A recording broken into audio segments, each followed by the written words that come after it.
1981 champions of baseball. Dodgers have won it all in 2020. Conversations with Champions is presented to you by Budweiser. Hi, everybody, and welcome aboard for this edition of Conversation with Champions. Obviously, 2020 was a huge year for the Los Angeles Dodgers, and our congratulations on a world championship that they brought home. Not too many people were at the ballparks, a lot of cutouts, a lot of fans were watching and listening, but we're honored to be joined. It's rather amazing, though, when you look back in the history of the Dodgers, look back in the history of Major League Baseball. 2020 also reflected a little bit of what we had a number of years ago, the 40th anniversary this year, 1981, the World Championship. So today we're able to break bread with a couple of the world champions, the newest world champions, that being A.J. Pollock, along with Austin Barnes, who joined us. And if we go back into the history of the Dodgers, two former All-Stars and guys that played over 2,000 games in their Major League career, one the most games ever in a Dodger uniform, that being Bill Russell, the three-time All-Star. And for the four-time All-Star, the Penguin Ron Cey, who also, again, over 2,000 games in his illustrious career. So, gentlemen, welcome aboard. And for the newest members of the World Championship, to AJ and to Austin, congratulations. What was that World Championship like when you finally got the crown? Yeah, I mean, I thought it was, it was everything that we dreamed of. The circumstances were a little bit different, with what we had to go through the year, but I've been in the World Series a couple times before, and we've had, some tough losses. And for this group to finally come out and to actually win one was, it was a great feeling. AJ, you played so many games. You played in front of empty stadiums until you got down to Texas, and then it was limited number of fans. I don't believe for an instant that it diluted the importance of a World Championship. No, I mean, the fans are great. Obviously, we love having the fans. It makes everything way more special. But at the same time, when the ball's rolled out there and, you're competing, we knew exactly what was at stake, and it didn't matter. We were just going out there and trying to get the job done. And, fortunately, we were able to bring it home. Can we go back into your childhoods if we really are going to set this stage as far as the importance of a world championship? I think all of us who have been privileged enough to reach out and grab the brass ring and make it to the biggest stage, that being Major League Baseball. At some point in time in our lives as a kid, we either watched or dreamed, and many, many dreams probably, about being in the World Series, whether it be in the backyard, the front yard, at the playground. It's normally you go to home plate if you're a hitter and say, okay, the last pitch is going to be made. I'm the hitter. It's the bottom of the ninth in Game 7 of the World Series. AJ, when did that start? Did you have that dream? And when was it as a kid to begin with? Yeah, I mean, for me, it was, dreaming about being in the ballpark, being a major leaguer, putting the uniform on. And that was at an early age, as soon as I as soon as I was playing Little League. So, then of course, you're always looking at the guys on TV and just thinking how amazing that is. You're watching them win a championship and celebrate, and just thinking that is just, that got to be the coolest thing ever. And that's, it's first time I started swinging a bat is when it started with me.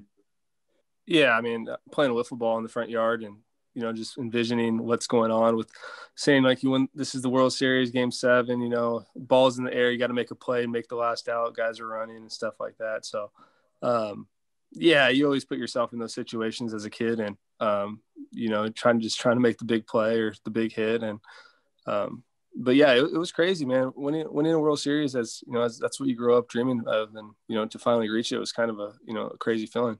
I will admit that the two guys representing the 81 team, I'm very honored to say I was a teammate, and more proud to say I'm a friend of both of them. And for Bill and for Ron too, I know we've shared some moments on the field and off the field over the years. I've never had the conversation with either one of you guys about what your dreams were when you were growing up, other than trying to, first of all, sign a professional contract, and then hopefully you're good enough for a longer period of time and healthy enough to make the major leagues.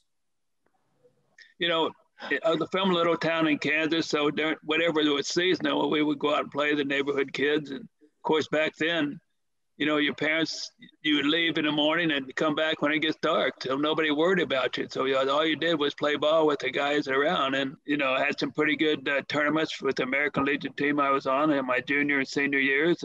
And I'd signed to go to the local college there to play basketball. And all of a sudden, 2 scouts from the June draft came in and talked to me, Monty Basco and John Keenan, and they were from the Dodgers. And, they offered me a contract. And back in 1966, well, that sounds like an old year, doesn't it? But they offered me $14,000. I mean, I thought I won the lottery back then, $14,000. So, I'll give it a shot. So I gave it a shot. I was 17 years old. And then 3 years later, I was playing in the big leagues. It all fell into place. And probably my first year, we get dogged in Utah. I never rode on an airplane. I took my first train ride. I don't know how I made it to Ogden, Utah, but I made it there. And the first day on the field, we met our manager. And you know who that manager was? Sort of, Tommy. So I had my hat on like you wear it back in Kansas with it sitting on the back of my head, and the bill was standing up straight. And he came by and knocked my hat off and said, "When you put that Dodger hat on, you wear it right, boy." So, so it started growing up at that time, and it was just something that came about. And I always dreamed at it as a kid. I just loved to play the game. Yes, Ronnie, did you have those? You'd have those dreams as a kid? I've tried to pinpoint it. I grew up in a boys club, and, I was playing everything over there at an early age. So I would say under 10. And yeah, it was my childhood dream. I just fell in love with the game. That's all I wanted to do. My dad wanted to go fishing, and I'd want to go play baseball. But I always had my heart set on baseball, and, it became a reality. Guys, I said that there's work stoppages really on both of the years, but for AJ and for Austin, it was Thursday, March 12th, just about 2 hours prior to game time. I believe it was the Cubs split squad was scheduled. How did that go down, AJ, as far as when the players were informed that baseball was going to go on a halt and basically you were going to be put into neutral? But what took place that particular day when you all got word?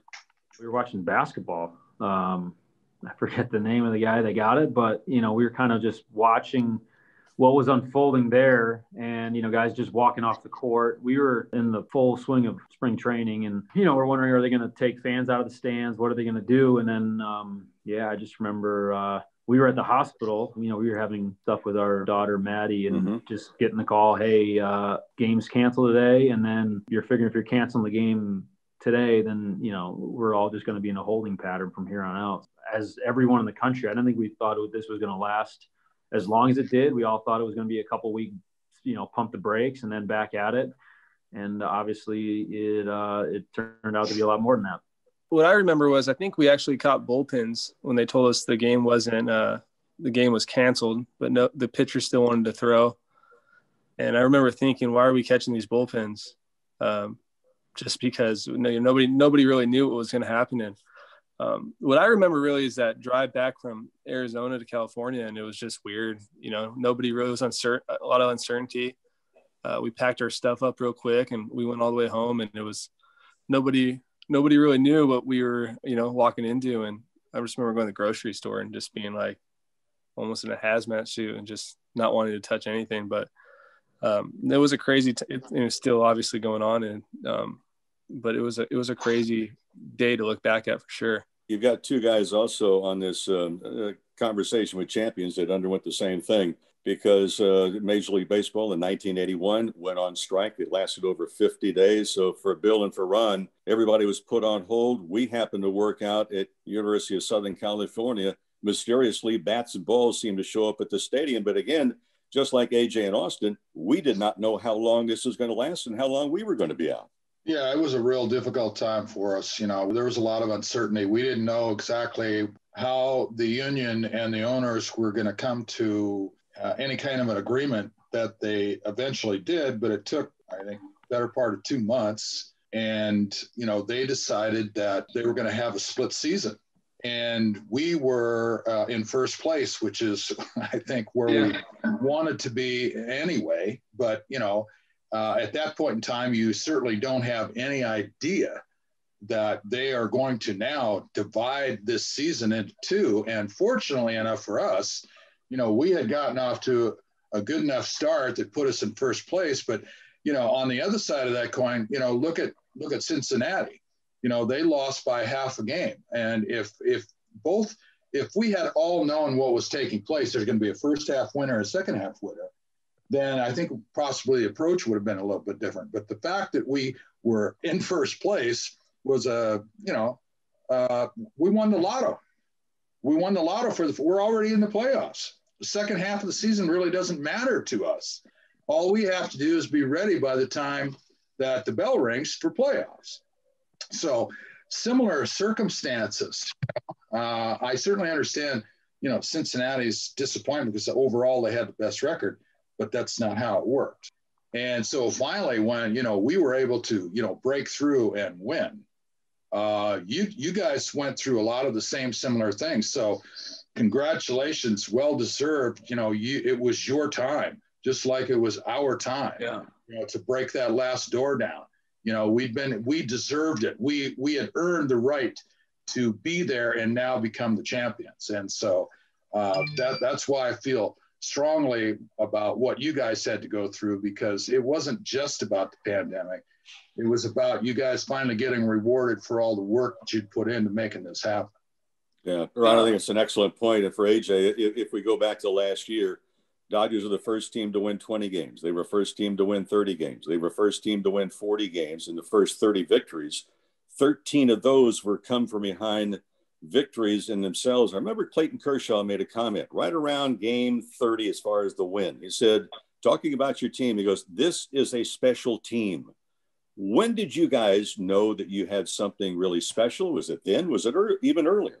I mean, me personally, I can't speak for everyone, but I think it was day one. You win that first one, and then you just kind of feel the rhythm of it. You just feel how this machine is just going and going. And I thought for sure everyone had their mind on, obviously the daily goals, but like we knew we were going to be in it in some shape or form at the end of the year. And, it was a really, really special team. I thought it was really cool because, everyone's talking, we're only playing 60 games. And, is it going to be the same? Are you going to feel like the champion's the champion? And I don't think anyone's really putting up their hand and say, hey, I don't think the Dodgers were the best team in 2020. I think we really earned that. We obviously won the whole thing, but put an asterisk next to it if you want to, because we only played 60 games. But in my opinion, we were clear, the entire season, the playoffs, we were the best team.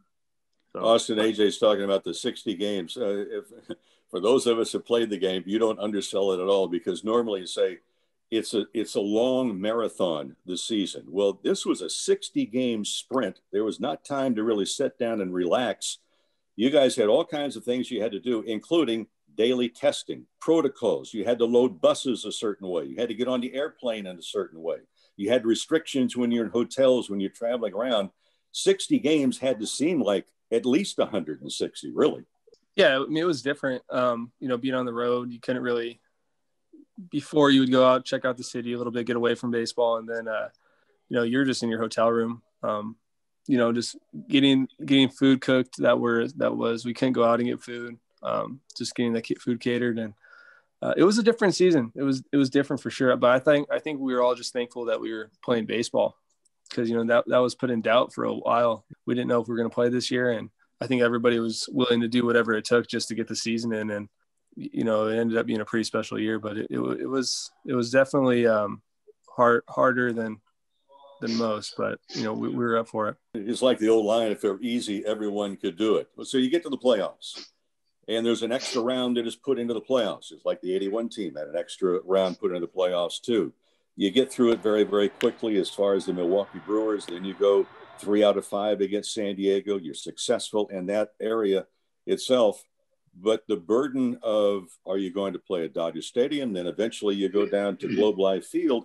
I looked at some numbers. You played 16 games in postseason at Globe Life Field plus 3 regular season games. So 19 total down in Texas. At some point in time, that had to at least begin to feel like it was somewhat your home stadium. Yeah, I felt like it was, once the playoffs started and it was just about winning the game, it was kind of like street ball. There's no fans there. It was just you versus other team. And, they had the same amenities. You had the same amenities. There was no real benefit from the crowd, and it was just go out there and win the game.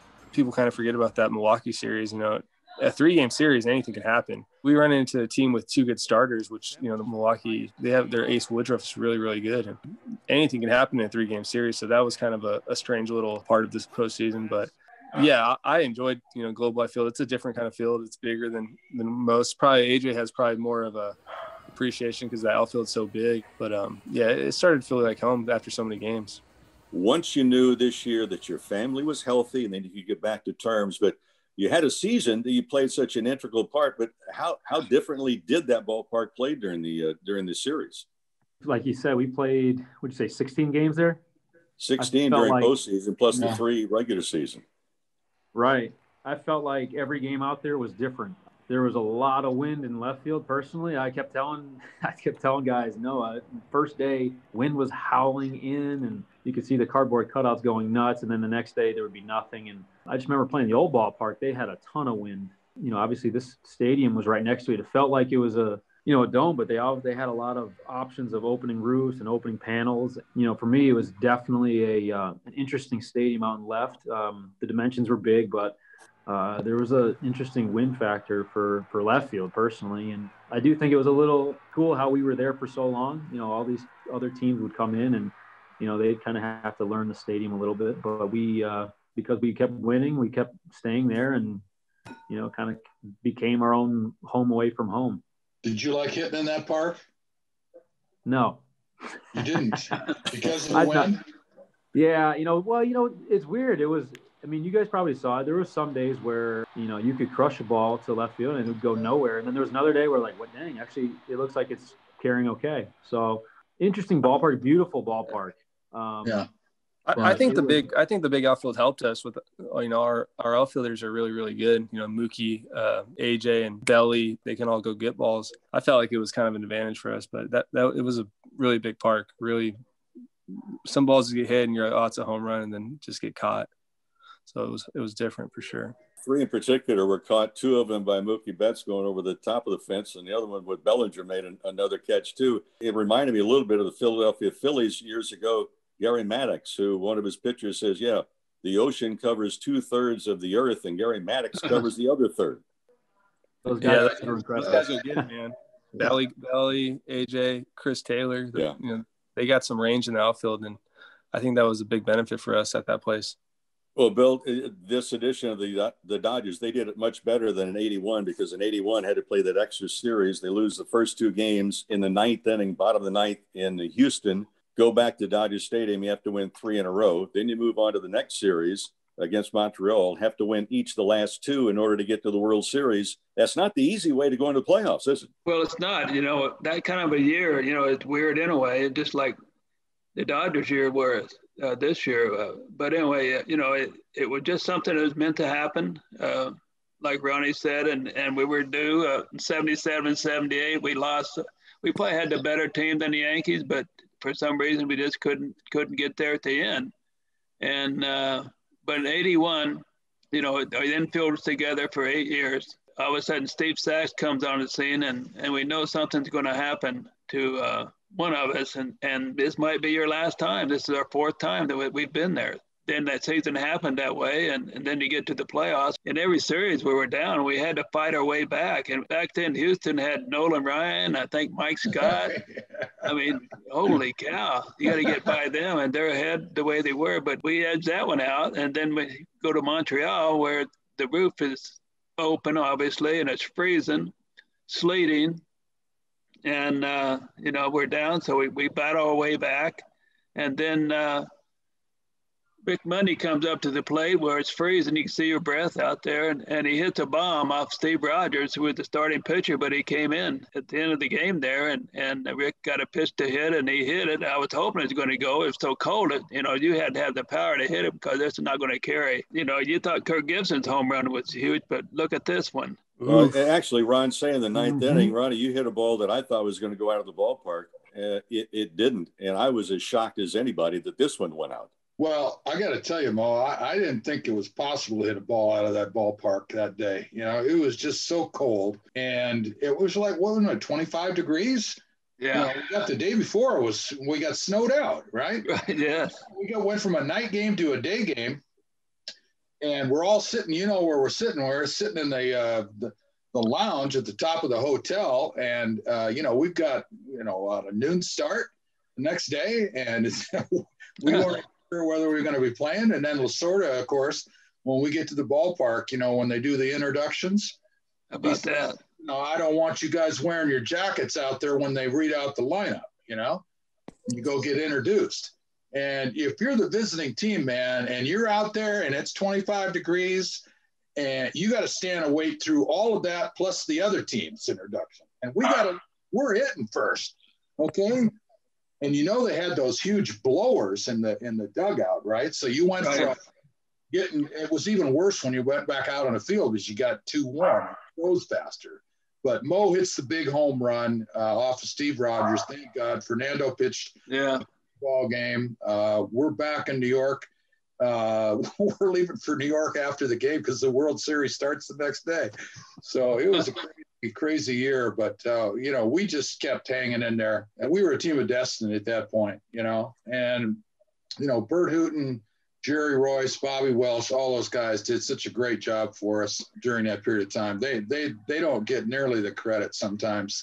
The rest of the guys, the Koufax, Drysdale, Fernando, Hershiser, but those guys were great. Bert was a huge asset for us. Yeah, Bert was the MVP of the National League Championship Series.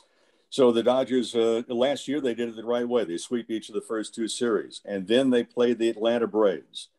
And AJ, I don't know what went on in the dugout. We've been there before as professionals, but it's never a good deal.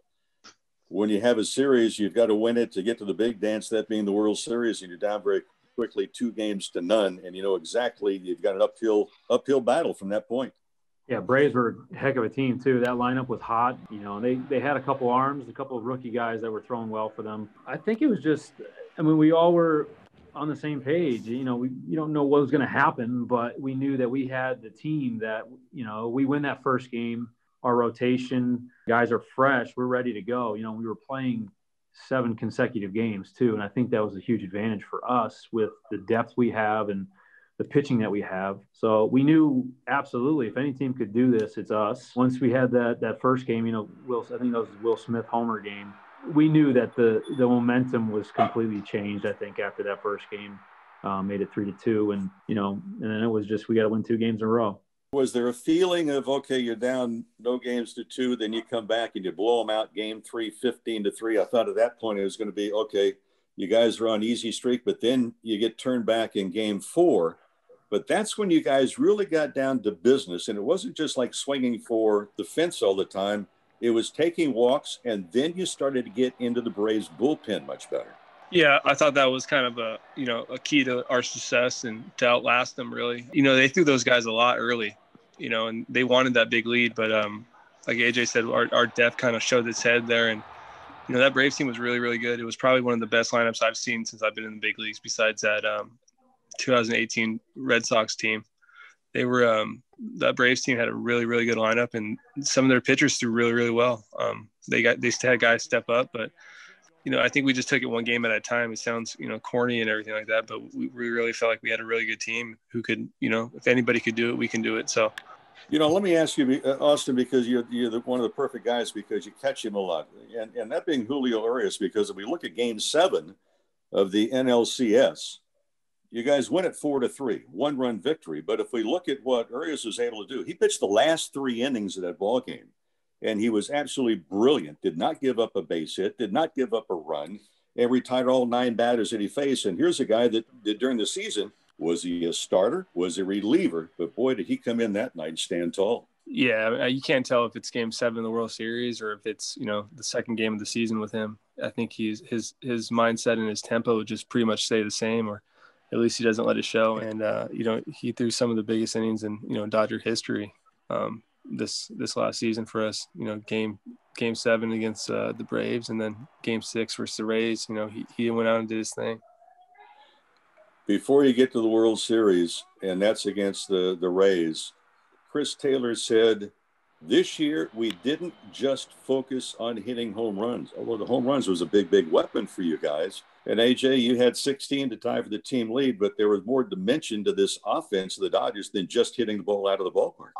We knew how to put pressure on teams. You know, we knew the whole lineup is just a tough out. You know, if I'm a pitcher, I'm looking at that lineup, and you know, we got our big boys up there. We got Mookie leading off, and you got Siegs in there and JT. But then you start getting down to the bottom of the order too, and you can't let up on those guys. And you know, I think if you're just hitting homers, kind of gives the, you know, obviously homers are amazing. I would never say don't hit a homer, but when it's not there, when you have those guys on the mound that you kind of look at, okay, the odds of hitting homers off this guy aren't too high. You know, you just kind of know that there's situations where you got to scrap something out. You got to scrap out a walk. You got to figure out ways to do something small, you know, and I think may have been a knock on us in the past is that, you know, we kind of wait for the home run ball a little too much, but we did a really good job of beating up bullpens and seeing pitches, you know, getting walks, figuring out ways to scrap a run. And, you know, I thought we did an excellent job of that.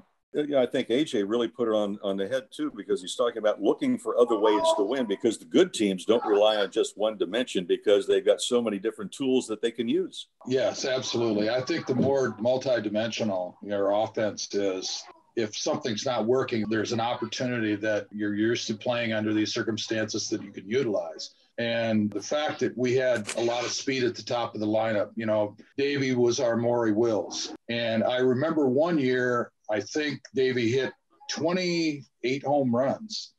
And a lot of those were leadoff home runs. And look, I'm not going to tell Davey, hey, listen, 20 home runs is not something you should be trying to be doing, because in that year it happened. But I honestly felt that it hurt us. And it hurt us from the standpoint of what he normally does for us, which is he gets on base, he steals a base, Billy hits behind him. Now all of a sudden we pick up a run. We may not have even gotten a hit.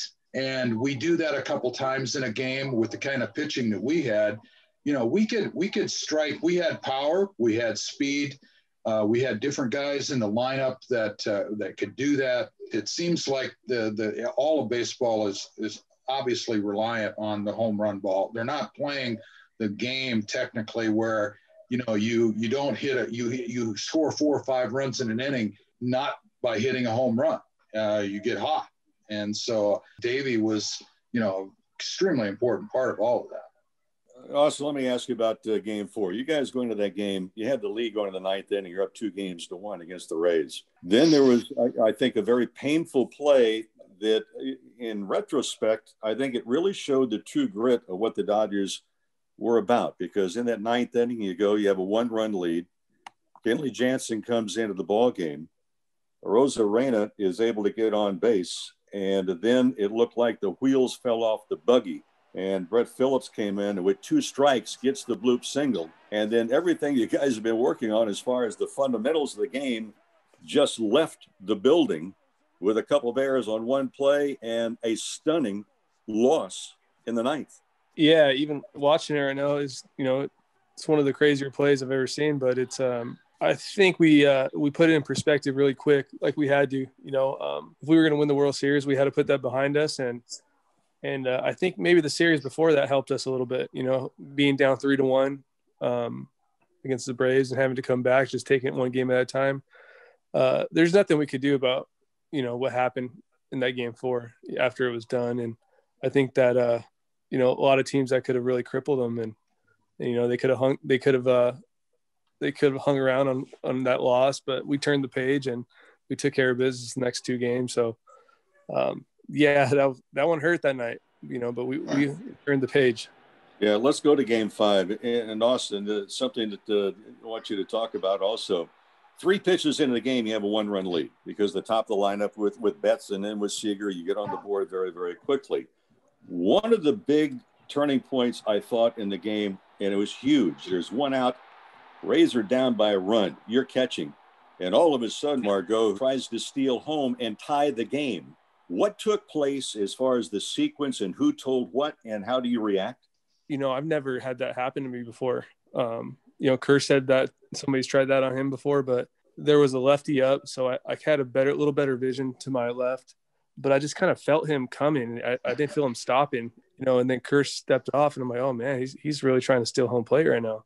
We were up against the wall a little bit there. They kind of helped us out right there. What trips me out about that play is that Kirsch had the presence of mind to throw the ball. He didn't. He just step off. Yeah, he just step off. Yeah, he just stepped off and threw the ball. Yeah.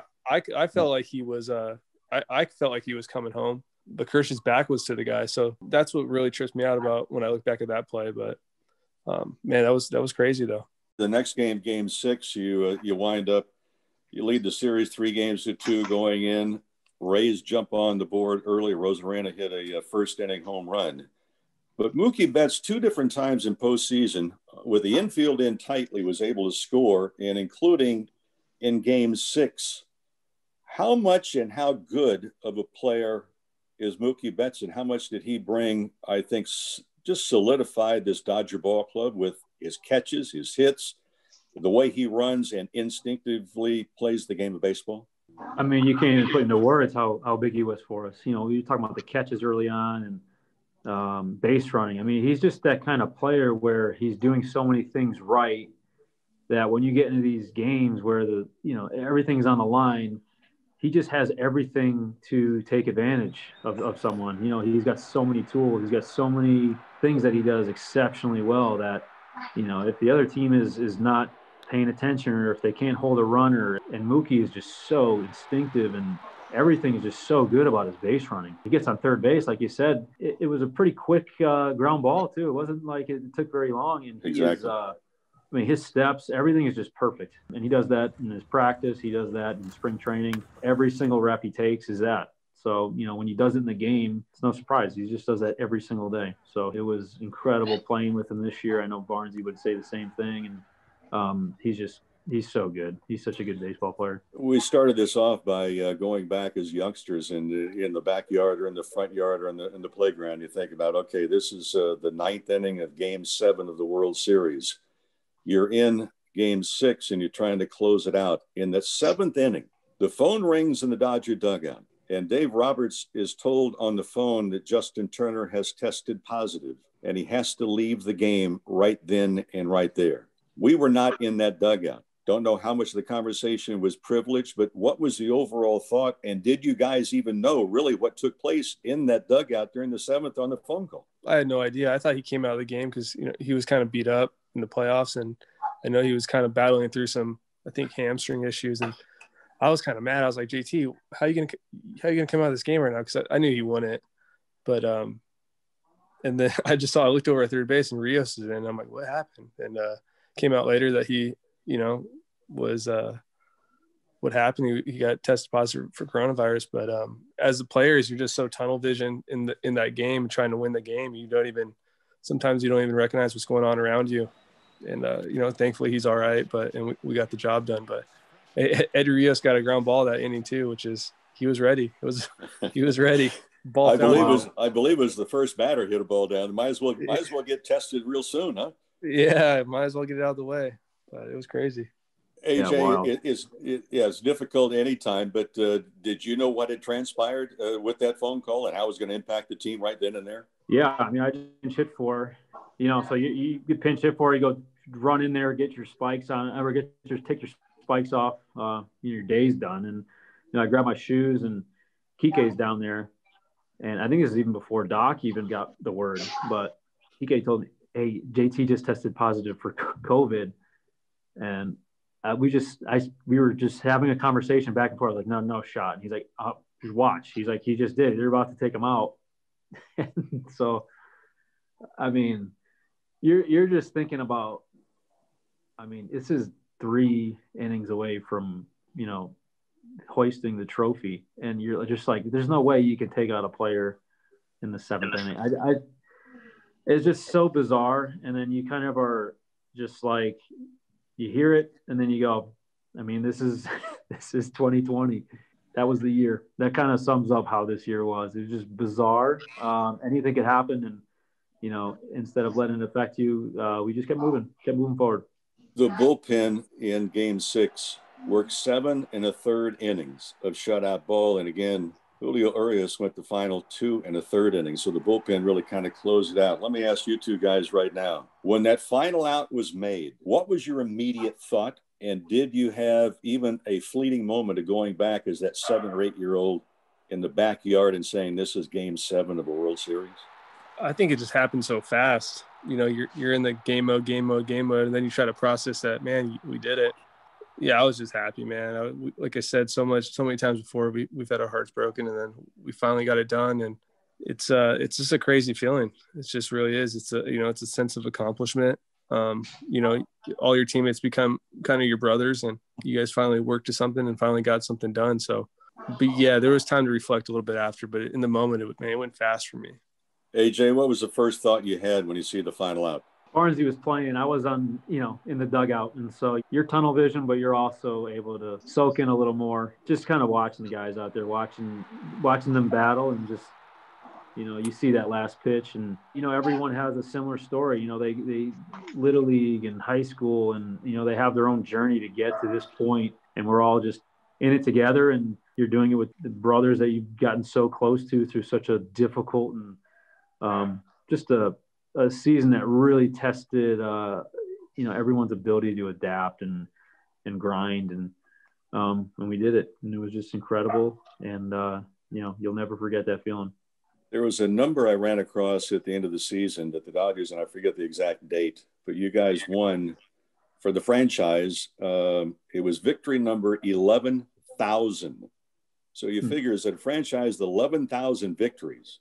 And you guys won just the 7th World Championship. There's a lot of pitches and a lot of water under the bridge, and it's so difficult to try and get there. And our congratulations on that for Bill and for Ron. When you two are watching and reflecting back on the years that you were part of a World Championship team, does it kind of bring back a lot of memories and freshen the fact it's not easy to accomplish? We were so close so many times, just like they were, and just to be denied. And now we're coming in and playing the Yankees again, who they beat 77-78, and we're down. But we started coming back. And then the 4th game, in game 6, Bob Lemon takes out Tommy John in the 4th inning, bottom of the 4th, to pitch hit for him because he wanted to score some runs. And all of a sudden they take him out, which he's dealing out there for 4 innings. It reminds me of when Snell was pitching against you in game 6 and they took him out. And I said, thank you very much. That was just the same thing kind of happened to us with Tommy John when Bob Lemon took him out. You saw the replay of him in the dugout shaking his head over there. He couldn't believe it.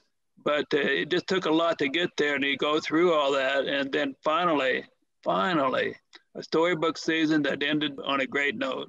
Yeah. Hey, Ron, it may have meant more to you because you had your life flash in front of you in one of the games in LA before we went back to New York. You were hitting ahead by a pitch by Goose Gossage. You threw about 500 miles an hour. The next day was a travel day. The first game they were going to play in New York after you were hit and beamed was rained out. It was a blessing for you because you were still not 100% until that final day that you were able to go. Ouch. I want to say ouch first. Wow. Jesus. I was so lucky. There's no ear flap here. And if I don't take just a little bit of a tilt downward right at the end, I'm trying to stay tight, but I'm trying to also saying, oh my God, so I remember, those backstop, the gates open. Tommy Hutton's father was, the gate master. He let the umpires in every night. While I'm being hit in the head and I'm falling in slow motion, and I see Tommy Hutton's dad. That was my first image. I'm seeing Tommy Hutton's dad when I fell down. And then Bill Bueller comes out, and I had my hands on my head, as you saw. And I just wanted to know, I said, Bill, is there anything, abnormal going on here? And he says, no, you're okay with that. But I was so lucky to escape, having my cheekbone, just cave into my throat and have the eye, near, ear, nose, throat problems. I was lucky. And, I had a game delay because of weather. as to whether I would be able to play. And Lasorda's following me around like my dog the entire day, saying, how you feeling, how you feeling? And, you know, he shows me the lineup, and he shows me that he's got the 4th spot open. And he says, I want to put your name in there. That's where you belong. And I'm saying, look, just give me an opportunity to go through this ritual that I need to go through to make sure that I'm not getting dizzy, and all this stuff. And after BP, I came in, and that old clubhouse, they had 2 doors to it in the manager's office, and there's a ton of reporters in there. There's probably 50 writers in there. And I just popped my head in there on one side of it, got his attention, gave him the thumbs up, and we're off and running. But under today's protocol, I would have been ineligible. And that would have hurt a lot worse than Gossage's beaning in Game 5.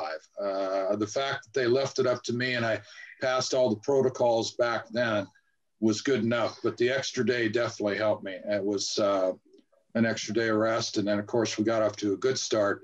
I got a base hit my first time at bat. The inning that we went ahead, I drove in the go-ahead run. We blow this game open in that inning. Dusty gets a bloop single to right center. I go to third. Guerrero hits a triple to the gap. When I went from first to third, I got a little bit dizzy. I went out back to play defense that half inning. And I think it was Larry Milbourne hit a little humpback liner to me, and the ball came at me like a fuzzy tennis ball. And I said, that's it. I'm not going to mess this up. This is not going to happen on my watch. We're too close. Don't want to put us in jeopardy. So Darryl Thomas took over for, the last 3 innings or so. And if worst case scenario, I'm ready to play the next day. But so many things went through my mind. It was the last game that the infield ever played together for our coaching staff that had been, through all these heartbreaking situations as well as us, to the organization that, had all this faith and confidence in us to allow us to play 8.5 years together. What an incredible feeling I had that one night. And it's getting me a little bit emotional, which I'm kind of surprised about. But that was the culmination of all this hard work of going to spring training, saying our goal is to be the world champions year after year after year. World champions means more than just a banner that you put up. There's a feeling of accomplishment. We have an endless budget. And for Austin Barnes, I want you to know we have spies everywhere. We're understanding that you're getting some input from a couple of now former teammates. That being Jock Peterson and Kike Hernandez are there with you. And if they are within earshot, tell them also congratulations on being part of the World Championship team. We wish them nothing but the best because they were part of a team that, again, Clayton Kershaw said, it's a very special team indeed. So I don't know if they're giving you any grief if they're still there, but we understand that they have been right there with you so far over the last hour or so. Yeah, I had to put it on mute. So they're over there chirping. So I wasn't. If you saw me moving my phone around, I was just trying to get those guys to. Okay, there is a question that I wanted to ask, and I don't know how many people were watching that video of the last out very closely. What happened with the last pitch that was thrown? It was a swing and a miss. It was a strikeout. You were the catcher. What happened to the baseball? Juan Rosen has the baseball, probably in his house somewhere, I would assume. So if people. But on the video, we'll see it goes into your right hip pocket. I'm not stupid. I'm not stupid either. So no, I know. We knew that. We knew that right away. You went to Arizona State, so you're good. You're good. Yeah, but for everybody who this is not for all the fans and stuff. That Juan Rosen has the baseball now, so everybody could ask him about it now. Okay. It's no longer in my possession. He bullied me into giving it to him. Okay. So did Jock and Kike want to make a cameo, a drive-by? No, they did when Ronnie was doing his was talking a story. I had to mute it, make sure they weren't interrupting him. But they're downstairs now. They're all dads now. So we came over and saw the kids and stuff. So. Hey, listen, I want to interrupt for 1 second since you got Kike and Jock there. I know you guys are going elsewhere. I just want to say thank you so much for your contributions. You guys did a hell of a job for us. I know why you're gone, but you mean a lot to Dodger history and tradition now. Good luck in the future. We appreciate it. I'll let them know you said that. Absolutely. They're somewhere downstairs. Yeah. Thanks for the invite, Austin, by the way. Yeah, AJ was over. AJ had to leave. We had a big meeting, he said. It worked out. Hey, before we go, let me ask you a little bit more, too. Is it if I can ask Austin and AJ, Dave Roberts, he has set the stage from day one. You guys had the benefit of Dave Roberts. You also experienced a little bit of Tommy Lasorda, and for Billy and for Ron, we just lost a guy that meant so much. And I know that Tommy was a mentor to Dave when he was a player with the Dodgers, and then as a manager as well. Anyone have anything they'd like to say? I know Ron and Bill, like me, you knew Tommy when you were teenagers, and he meant a lot to us. And Dave Roberts, of course, has contributed so much to not only the game of baseball, but also to Dodger baseball. Oh yeah, I think Tommy, ever since I came to the organization, he's treated me so well. And I know it was obvious from the start that Dodger baseball was, his whole world. And, I remember times him taking us out to dinner, just talking baseball. And I'm glad he got to see us win a World Series before he passed. And he just meant so much to so many people. And, I'll take nothing but, the great times and the great stories he had to tell us. He always had great stories. So, I'm very appreciative of everything Tommy's taught me over the years. AJ, you saw him as a visiting player, and you saw him as a home team player. And I know he spent a lot of time in the locker room, and he was not afraid to challenge people about stepping up, was he? No. Tommy would speak his mind, that's for sure. But no, I just personally, I remember, I come over to this club, and he's one of the first people I see, and he told me right away, there's a reason why they brought you here. We're so excited you're here. When I think about being a part of this program, the Dodger program, the Dodger organization, the history, it's a fraternity, and you have all these former players and just special people that, for me, I just know I'm just wowed by the amount of guys that just filter into the spring training and into the locker room. And Tommy is, I feel like he was the guy that just keeps the people together, kept everyone just, proud and coming back and just keep giving back to the program and keep talking to the players and keep the connection. When guys leave, it's probably pretty easy just to just kind of stay away. And, not in this organization, you see so many guys coming back, and, I'm very appreciative for Tommy for that, and just the consistent daily coming in and, personally just telling me he believes in me, and just I'm very, very happy I got to meet him. And like Barnesy said, it's just really special that we were able to bring him that championship before he passed. Ron, I know you and Bill, the three of us go back to when we were teenagers, when we first ran across a diminutive left-handed pitcher who meant a lot to us, not only from a professional standpoint, but also from a personal standpoint. Well, I was probably with him the longest than anybody. I started my minor league career with him. It's probably the best thing that ever happened to me, being a young guy right out of high school, 17 years old, and I ran into a guy like that. We grew up pretty quick, and he taught us how to win. There in Ogden, we fought our way to win, and actually we were fighting the other teams. Tommy just instilled that killer instinct in you. And little did we know, and I knew later on in life that he not only taught me how to play the game the right way, but play championship baseball. And that's all he wanted to do was win. And if you're around him long enough, that's all you get out of him, that win mentality. And that's just, he would take no for granted. And, when he got the job in LA, he was perfect for LA. He not only motivated us with the stories. He'd bring in, entertainers, Jonathan Winters and Don Rickles and all those guys to keep us loose, because you guys know after 162 games, you got to do something different. And he would do something different, especially sometimes in his meetings, as Rick and Ron would know, we would get a counter out. Jerry Royce would count how many words that he would say to count. It was it's a fun time to play the game, and he made us play the right way.